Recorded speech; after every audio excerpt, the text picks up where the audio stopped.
Before we start tonight's program, this is a reminder that this episode will address various topics related to addiction, compulsive gambling, mental health, triggers, and a reminder about multiple sclerosis. In fact, we're going to be talking about a lot of these things. These may be sensitive to some of our viewers. Viewer discretion, as always, is advised. We remind you to please consult your doctor, your mental health professional, your outreach group, your sponsor, or specialist before adopting any change to your dietary, physical, and or mental health regime. If you're looking for options with respect to mental health, contact SAMHSA, the Substance Abuse and Mental Health Services Administration, at 1-800-662-HELP. That's 1-800-662-4357. The service is open 24 hours a day, 7 days a week, 365 days a year, and it's a confidential free information service for individuals and family members facing such stressors. Importantly, if you're feeling suicidal crisis or emotional distress and need to be put in touch with a crisis center, call the Suicide Prevention Lifeline at 1-800-273-TALK. That's 1-800-273-8255. Or go to suicidepreventionlifeline.org. You can also text the word HOME to 741-741. Those resources are also available 24 hours a day, 7 days a week, 365 days a year. And then, very important, and something that's been paramount in my mind over the last year, but quite frankly, the last 11 years, is that of multiple sclerosis and demyelination. The National MS Society is a collective of passionate individuals who want to do something about MS now, to move together towards a world free of multiple sclerosis. Multiple sclerosis is comprised of unpredictable and often disabling flare-ups of the central nervous system. Such flare-ups disrupt the flow of information within the brain and between the brain and the body. The National MS Society is the largest private funder of MS researchers in the world, investing more than $1 billion to date. MS stops people from moving, but the National MS Society exists to make sure that MS doesn't. To contact the National MS Society, please call 1-800-344-4867. Again, 1-800-344-4867. Or go to their website at nationalmssociety.org. Thank you to all of you who have donated money to this amazing organization. Also to all of you who went to the National MS Society to learn more about multiple sclerosis and demyelination. It touches me and over the 1 million people in this country who have multiple sclerosis in so many ways. And we appreciate all of you. And on that, let's begin.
Good evening, or good morning, or good afternoon, wherever you may be, and welcome to the Venture Forward. I am John Venturini, a recovering addict of alcoholism, overeating, obesity, and compulsive gambling, and it is an honor and pleasure to see all of you tonight on Facebook, YouTube, and Twitch.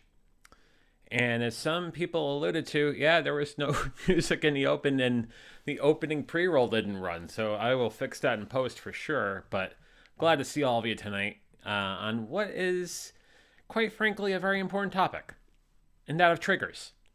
We're not only going to talk about triggers from the sense that, we get affected by triggers, whether it is a certain situation or a certain phrase or a certain event or place, but we're also capable of creating those triggering events ourselves.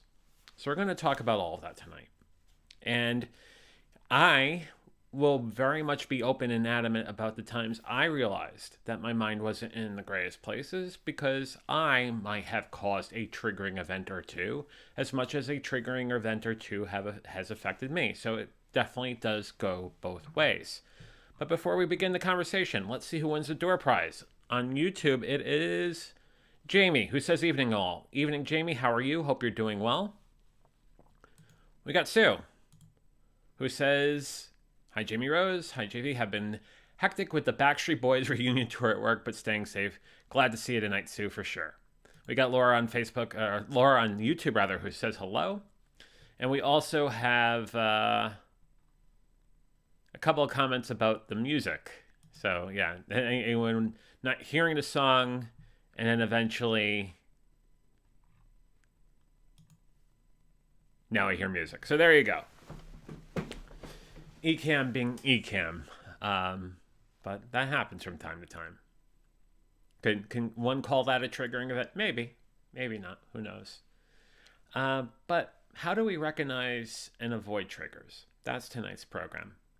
And before we begin, let's talk about what we're talking about in this episode. We're talking about, in a sense that I'm going to give you some background on why this topic is very important to me, especially in the events of the last month, I would say.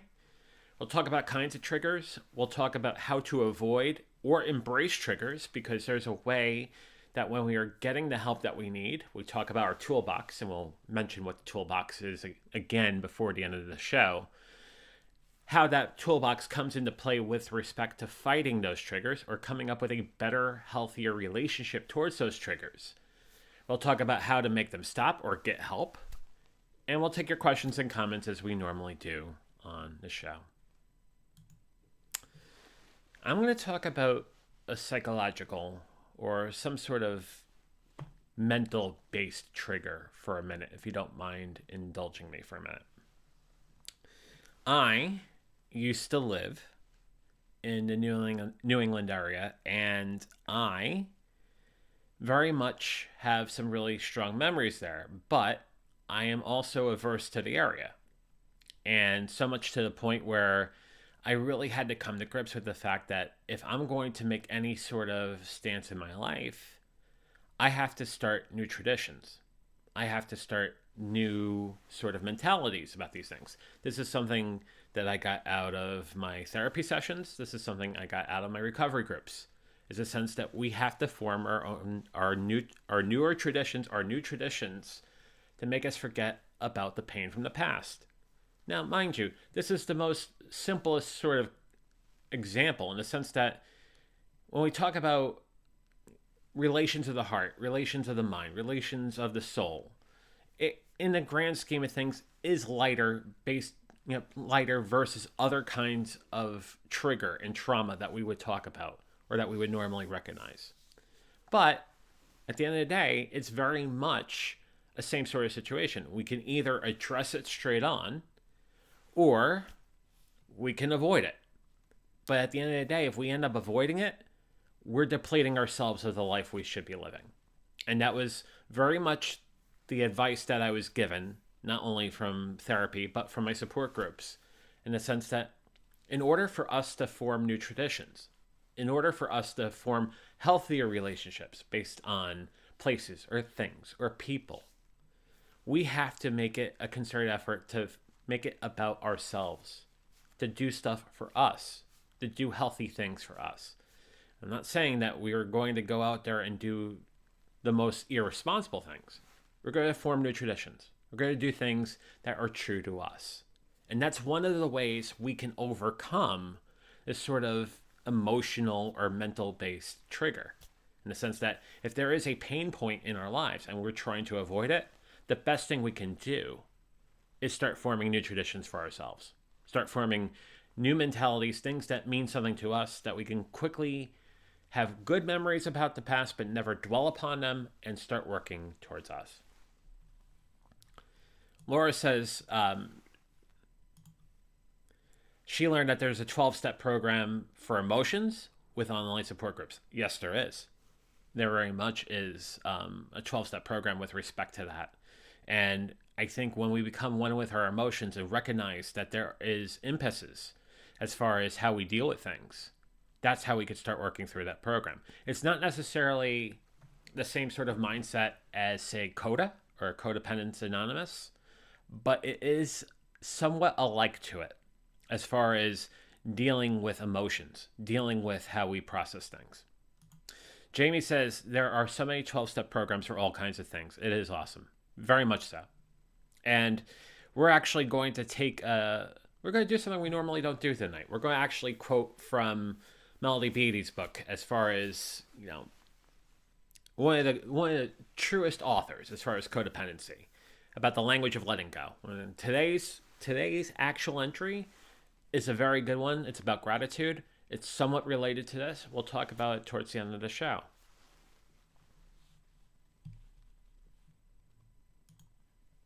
So that's basically the game plan for tonight. What are the different kinds of triggers that are out there? Here are 3 high-level triggers, and this was courtesy of Port St. Lucie Hospital. We talk about anxiety triggers. And usually, these are triggers that come about when we try new things and we are unsure, and we don't have the sort of confidence to go through it, so we will be anxious about it. That is definitely a kind of trigger. Another example of that would be making phone calls or cold calls, and really just doing things that are a bit arduous, a bit hard to do from the get-go. Doing that is an anxious trigger, anxiety trigger. Going out in public for some is very much an anxiety trigger. One thing I'll say is, and we talk about the difference between being introverted and extroverted. People who are somewhat introverted that have that sort of anxiety about going out in public, we as extroverts, and I'm a self-admitted extrovert, may have a hard time understanding it. But when you think about the sort of prospect from their perspective and the fact that they are now leaving their comfort zone to be part of an event or to be part of something, it's definitely going to be something that is anxiety inducing for them. So it requires all of us to be understanding of that. And if we don't have any sort of understanding of what that means and we kind of become flippant, that in itself ends up being a trigger. So when we start talking about the sort of triggers that we can proliferate ourselves, we have to be understanding of other people and what their sort of triggers, events, etc. would be. It makes us better human beings. We can relate with people better that way.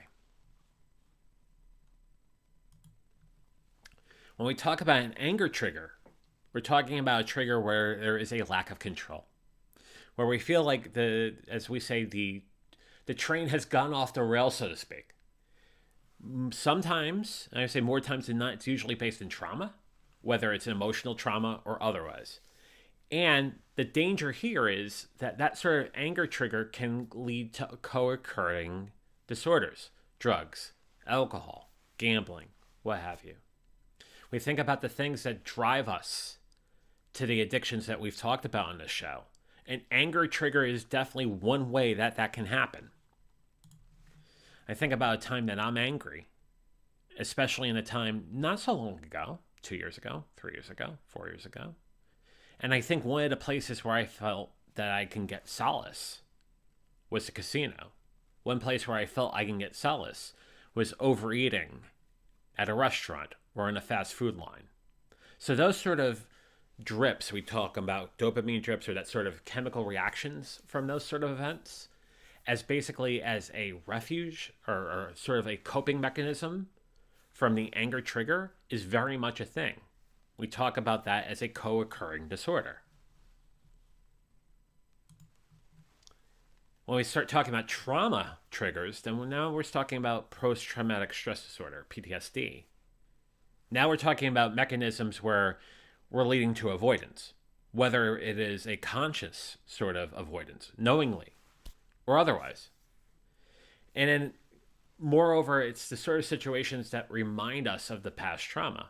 Again, it could be any kind of trauma in the sense that it was emotional, or it could be an affair of the heart, or it could be somewhat based on any sort of place, or it could be something a lot more dire. For the sake of this conversation, we'll keep it high level, but you can know how deep that can go. When we talk about trauma-based triggers, it definitely becomes something where we have to be very cognizant of. And we talk about the importance of getting therapy, the importance of going and journaling and meditating. That very much plays a huge role in that last kind of trigger. We talk about these three different kinds of triggers. They are definitely a part of many of our lives. I think the thing that we have to remember is that we have to be able to recognize them when it happens. We have to know what the sort of triggering words are, triggering phrases are, triggering events are, and have a plan around it. Whether it is avoidance, or addressing it straight on, or trying to do some sort of mental trick to relate it to something better, so we're not as much hampered by the event. It's very much a very difficult situation, and it takes a lot of work. We talked about before the support groups for those sort of things. Definitely very important. We talk about the times we spend in therapy. We talk about journaling. That work is very important, especially when we deal with that sort of thing. So, how do we minimize or embrace the triggers? 5 different things here, right? And this was from Enlightened Solutions Detox, that sdetox.com. We minimize our triggers by avoiding certain situations and behaviors, such as not going to the bar, casino, or house of friends who you used to use, drink, or gamble with. So you're basically removing yourself from a situation as a matter of coping, as a matter of avoidance, as a matter of making sure you're in a better place. The problem is that if we condition ourselves to avoid at all costs, we can end up putting ourselves in reckless situations. Mind you, different ones. We call them firefighters if we're talking about internal family systems. And at that point, the willpower can eventually fail us. So at some point, we have to be open and adamant on why we feel this way. We have to be close to our mind. We have to be close to the way we feel. One of the best strategies we can do is to learn about healthy coping mechanisms and learn about learn about healthy coping skills through therapy and 12-step programs, much along the lines of what we talked about before. Basically, how to manage those triggers rather than avoiding them. If we avoid them for too long, then we end up putting other things in the way that can end up hurting us more. One of the other issues is that when you avoid the triggers, you're training your brain to react even more to those triggers because it believes those triggers are dangerous. If we start putting healthy sort of outcomes to those things. So for example, if we had a trigger based on a certain restaurant or a certain place, because we might have had, maybe it was the place where we hit our bottom as far as our drinking or what have you. But if we then turn that place to a place where I have some dear friends who work there, or I have some really great memories of getting a fantastic meal, or it's a place where I go and spend time with friends that are not abusing things. We are now changing the narrative, right? They're within the ballpark, but now we're changing the narrative to a place where we can actually do something about it. We can actually have a healthier reaction to that same place, but it's not related to the pain that we felt before. As we've always said, we don't dwell upon these things. We learn about them, we learn from them, but we never dwell. And when we have that sort of better mechanism, we have the ability of doing that.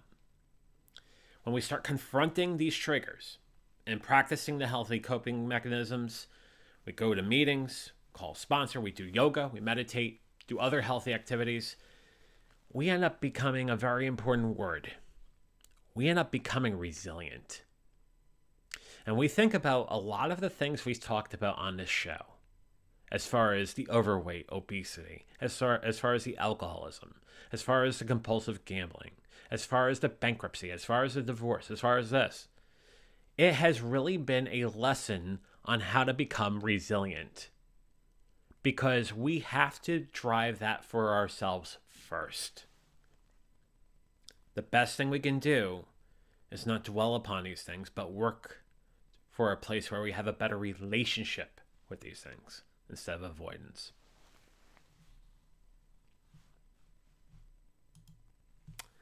A couple quick comments. Matt, co-host of VF Talks on Fridays, says, hey, he's over on Facebook. Good evening, Matt. Hope you're doing well. And Jamie says, sweet, sweet avoidance. Could be sweet if it's something that we do as a once-over, but not as our regular standard operating procedure. When it becomes, at all costs, we avoid it, it ends up being something that could be a lot more dire. So, again, it becomes a question of how do we form a healthier relationship with things and people and places, etc.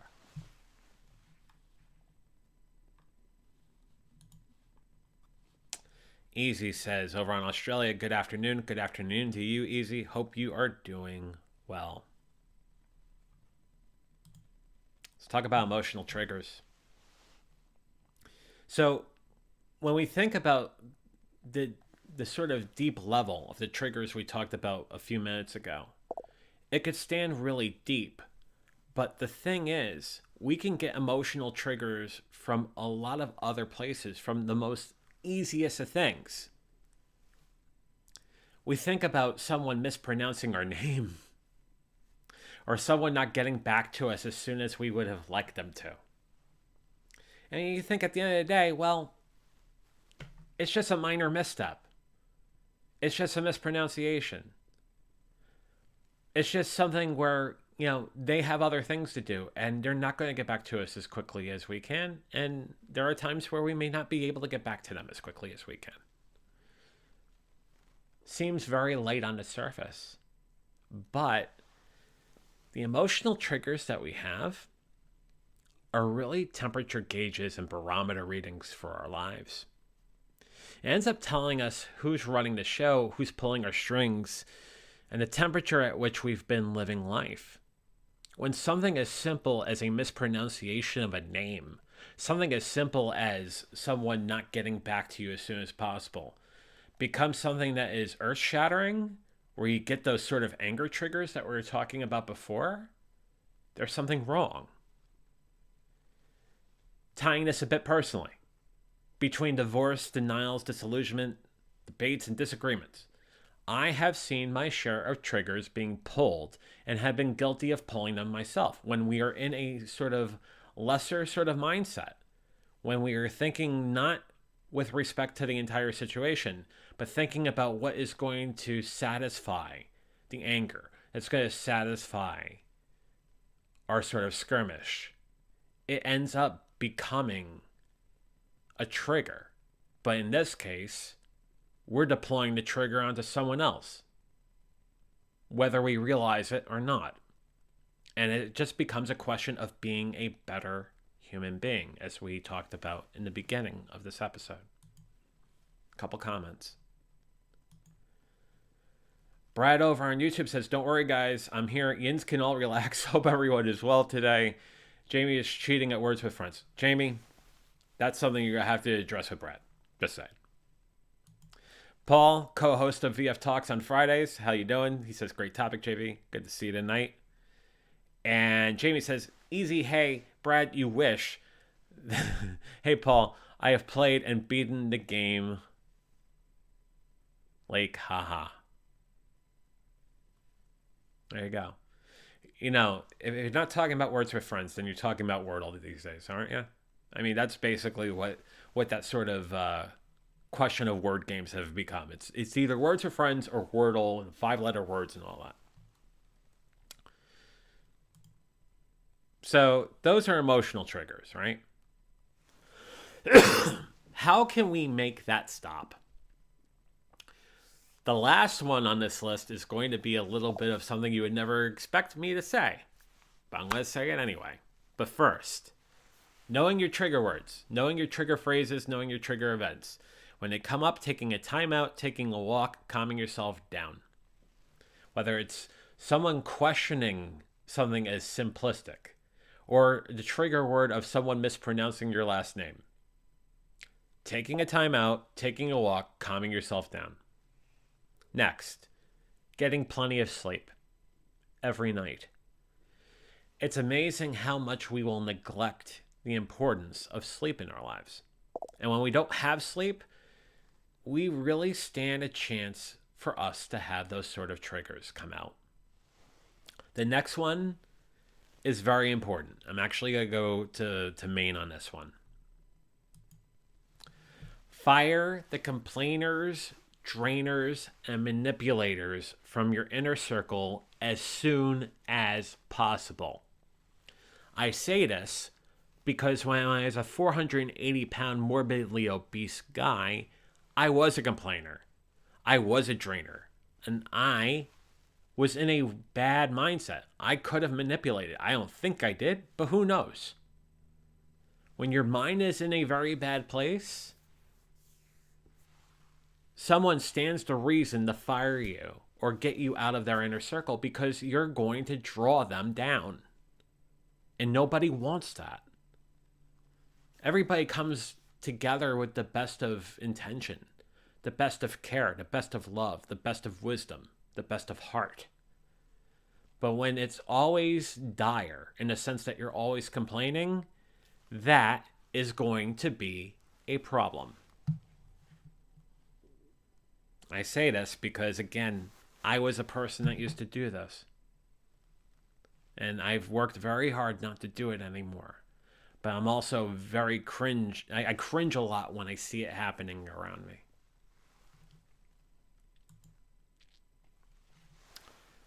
Somewhat related to the previous one. Cancel the negative self-talk card. You are incredible. You are special. You are capable of doing anything in this life. Anyone is capable of doing anything in this life. Believe in yourself. Cancel the negative self-talk card immediately. There's really no reason to have that self-talk card. If you're going to strike fun at yourself, don't do that too much. Realize how important you are. And then the last one, which I think is something that is going to be something you never expect coming out of my mouth. But if it becomes a problem, lay off the caffeine. We think about things that cause anxiety. Caffeine has definitely been something that can cause anxiety. So if it becomes a problem, lay off the caffeine. Some comments.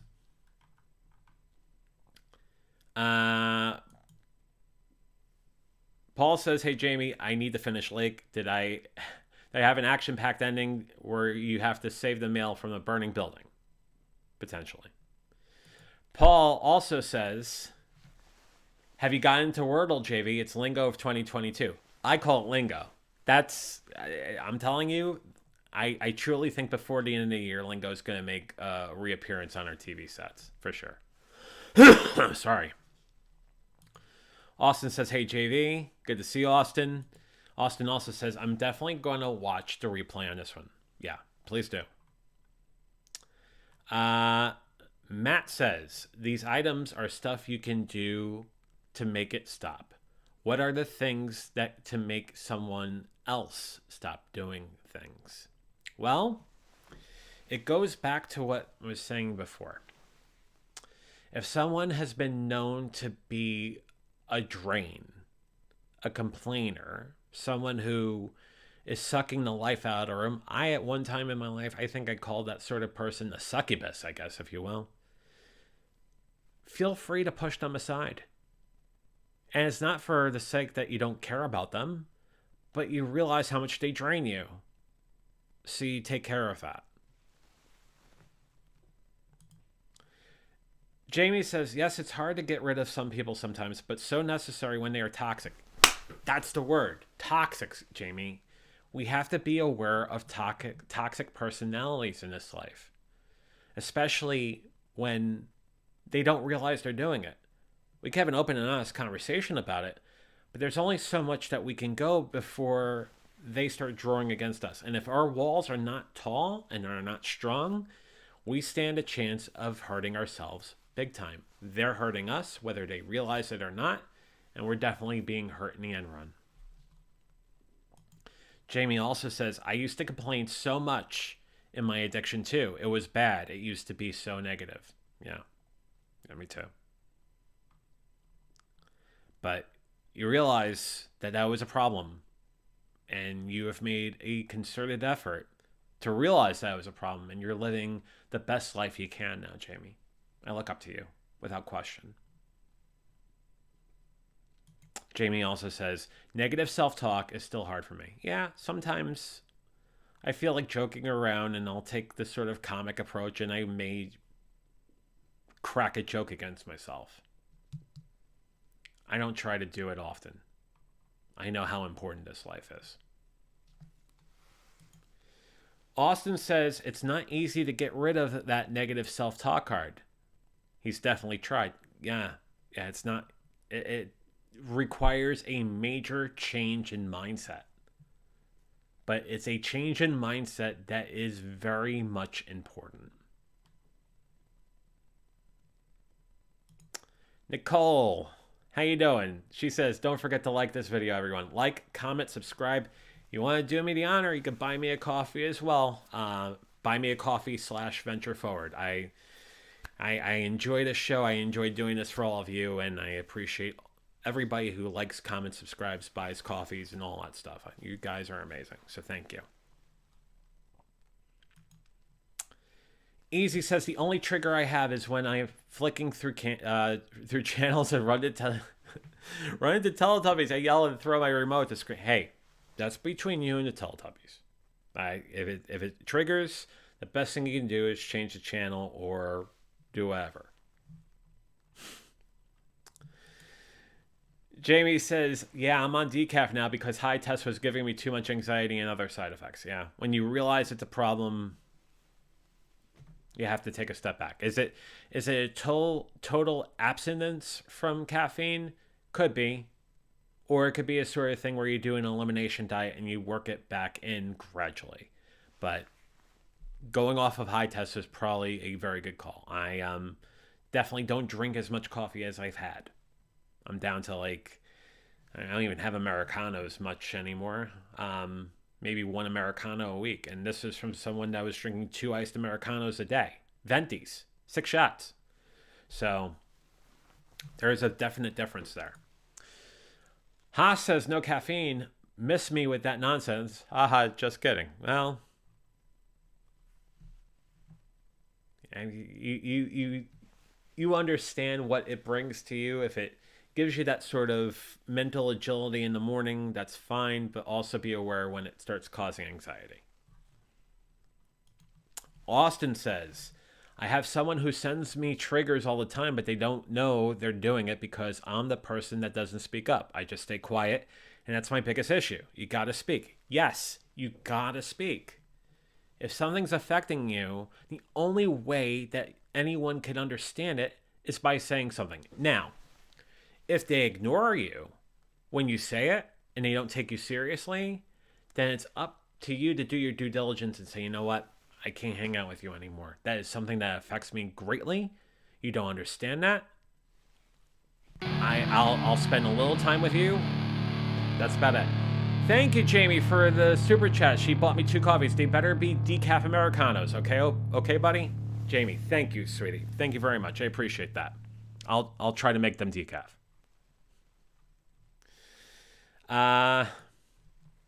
Easy says, have we done the same thing, JV? Draining the life out of others, thinking we don't do it ourselves. I know I'm guilty of it. At least when we talk about the old me, I definitely was guilty of that. There's some really dear friends in my life who have told me that I would do nothing but complain. And it ended up being a joke, but there's always a hint of truth to the joke. And I have apologized profusely to that person based on how I used to be. They're also I think they're very relieved that I've done everything I've done in the last 3 years to get myself to a better place too. That is that sort of love going both ways. But also being very open and honest when you realize that there's something you're doing that's not right.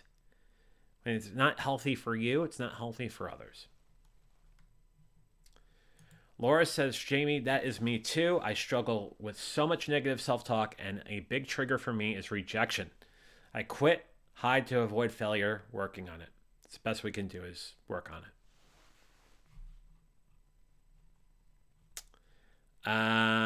Jamie says, hey, Nicole. Sarah over on Facebook, good evening. How are you? She says, Facebook doesn't seem to be working. Well, I see you on Facebook, and I hope you're doing well. Good to see you this evening. Jamie says, yeah, Austin, people don't know. When they don't know, it can be so hard to speak up for themselves. Without a doubt. Without a doubt. And Sarah says, YouTube is working. Facebook is not. Wouldn't be the first time that's happening. Glad you're here in some form. I'm glad you're here. Easy says, he hates the Teletubbies. I would have never sensed that from your original comment. And then, let's see. Sarah also says, it takes years to Austin. My therapist once said, it never goes away, but you learn that you can turn the volume down. It's great advice. Let's see. Nicole says, I was the toxic one, and while I knew it and tried to not be, my former friend never spoke up. It's important both sides are informed. Yes, both sides definitely need to be informed. And we have to have a very strong sense of that communication going both ways. Sarah says, a good thing about making amends is the distance in time between offending and making amends gets shorter and shorter. Now it can be a matter of minutes. Very, very well spot on, Sarah.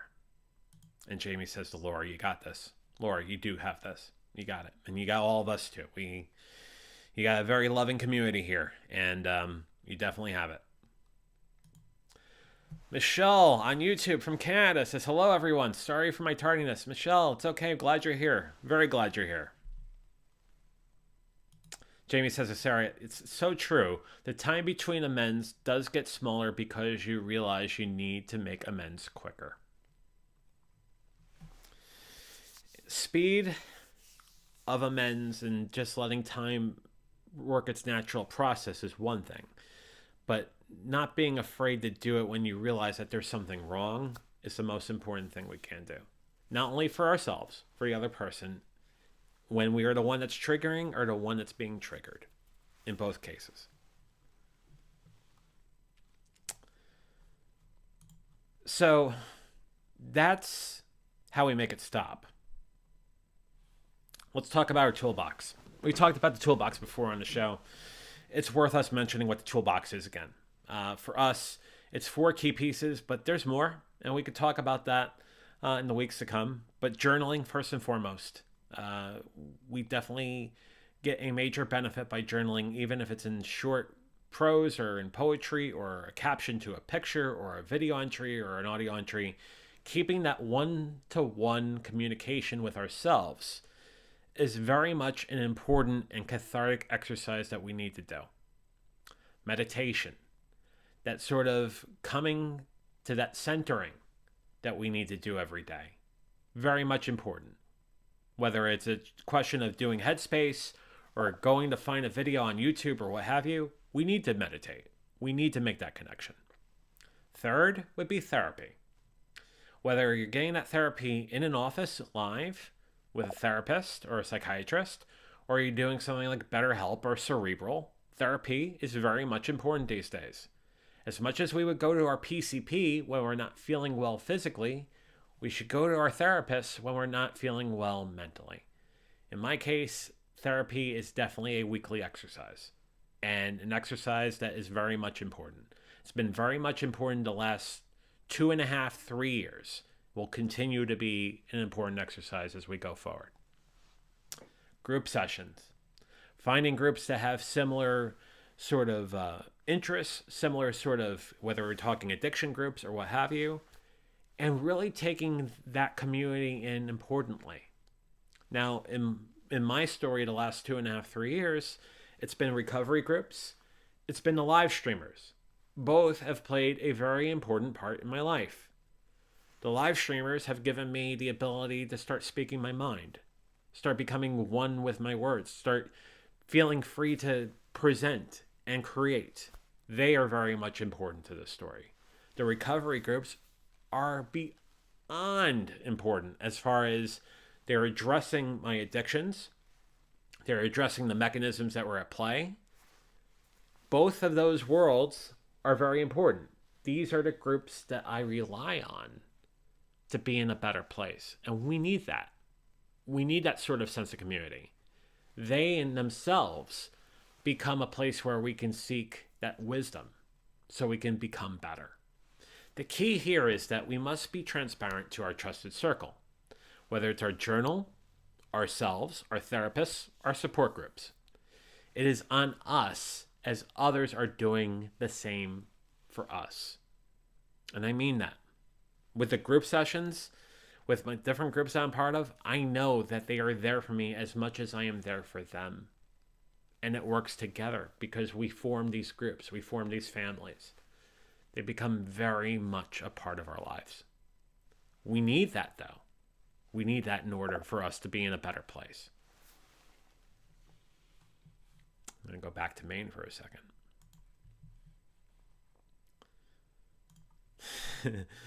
Matt says all woodworkers have toolboxes. Oh, wait, never mind. Correct. Woodworkers do have toolboxes. That goes without saying. You know what woodworkers also have? They also have support groups. They also have groups of woodworkers in which they basically talk about their creations and talk about the best ways to do incredible work. So I'm glad you made mention of that. And in a way, it does relate to the support groups and community groups that we become a part of. And Nicole says, I stayed connected today and it got better. Nicole, it definitely got better.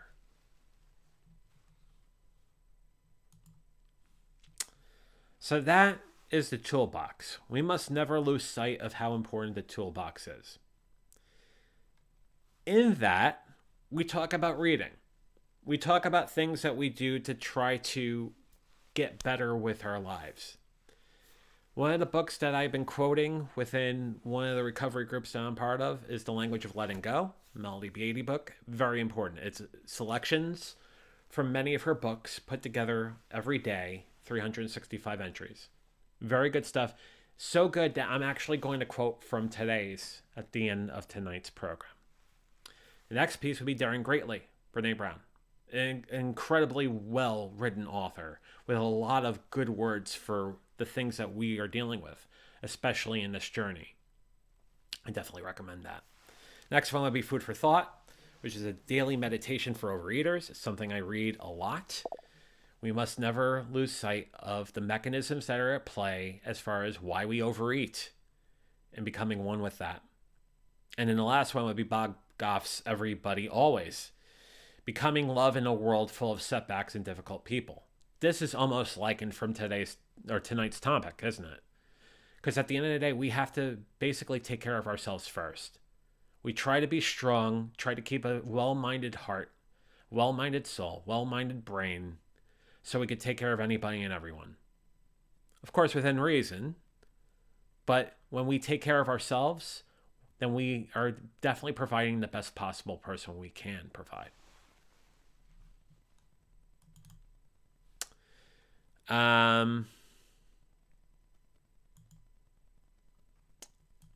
Jamie says, yay for connection. Easy says, I like Big Book Recovery because when I hit the fourth or fifth step, I face myself honestly. Yes.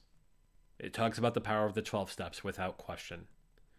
Easy also says, it was tough, mind you, but once I was seeing my delusions, misconceptions, and learned to find fault finding in me, not others, I was set free. You liberated yourself, my friend. You liberated yourself. That's the best word I could use, is liberation. Easy also says, my experience with therapy is where they did not have solutions. I was talking about my problems, triggers, and other problems and got nowhere. That's when research comes in. That's when you start doing research for yourself and you use more than one opinion to come up with the best path forward. Just like if you had a problem with something physically and it required an operation. Sometimes you go for a second opinion. Sometimes you go for a third opinion. So you don't necessarily go to one place to be the solid sort of source. You look and do more research to make sure it is the right course. Sarah says, check out Atlas of the Heart if you haven't read it yet. Brene Brown's latest book, really good. She also has a 2-part conversation with Oprah. Sarah listened to it on Saturday, very deep. I definitely am going to add that to my list for sure. And Easy says, I'm enjoying my liberations to my body. The liberations that I've experienced in the last 2.5, 3 years have definitely provided me a chance to live the best life I can. As we come close to the 3 years of diet tracking in mid-February, I must never lose sight of that.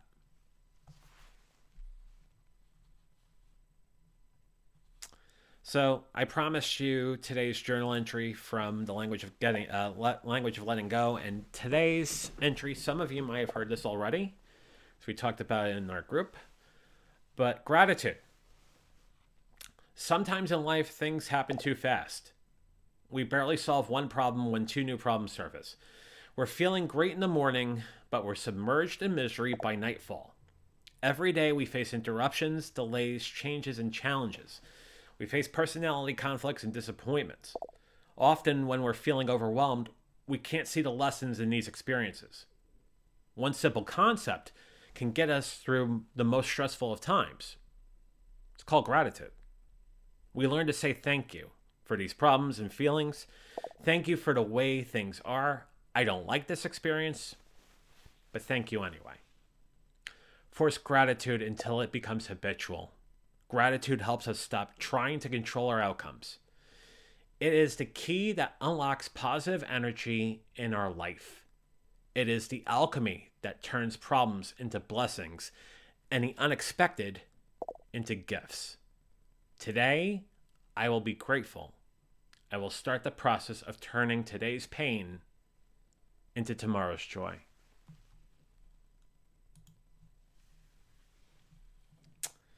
A couple more comments. Nicole says she really loves her podcast. I think she meant that in Oprah. Gilly's here. Good evening. He says hello. What did you miss? You missed the talk about triggers. So definitely catch the replay. Gilly, very grateful for the venture forward. I'm grateful for you, Gilly, for sure. Jamie asks, is it called Super Soul, Sarah? The Oprah podcast? And Sarah says, yes, that's the one.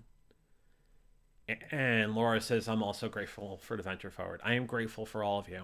I love all of you dearly. And it is the most important project, but I think the most important connections I've ever made in this life. And I'm very thankful for all of you. Speaking of, no show on Thursday night, but there will be VF Talks on Friday night, 6:30 Eastern, 3:30 Pacific.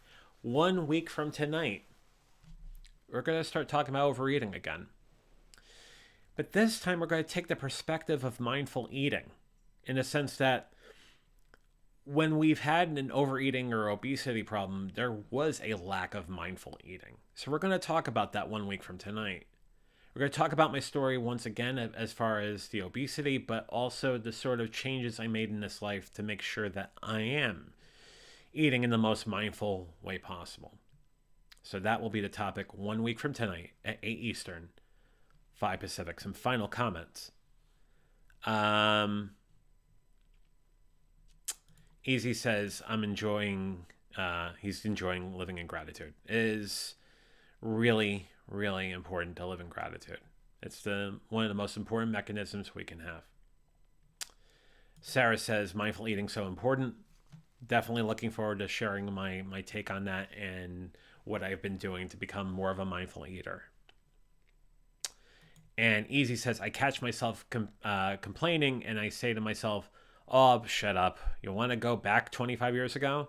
You start liking it to a time where you weren't in the best place. And it's not wrong to say that because you've made that sort of one-for-one connection. The one thing I'll say, though, is learn, not dwell. It's what we always say here. We learn, but we not dwell. So if you make that sort of agreement that was your behavior 25 years ago, fine, you've noticed it. Don't dwell upon it.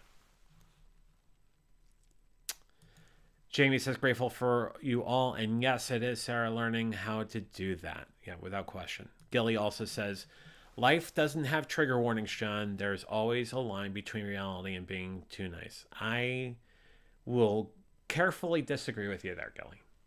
I think the more I believe in being nice, the better off I am. I also am very aware of who I'm being nice to and making sure that, I'm doing the best I can for me and making sure my walls are tall.